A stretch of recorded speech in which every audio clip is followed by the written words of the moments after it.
আরেকটা দেবো মামা?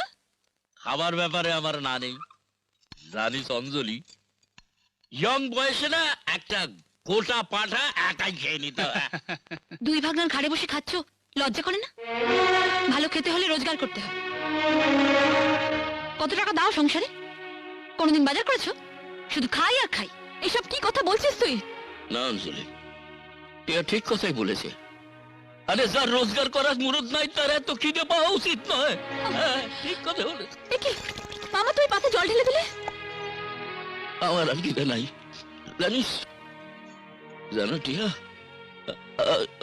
অনেকদিন ধরে ভাবতাম এই খিদে কামানোর ওষুধটা কোথায় পাওয়া যায়।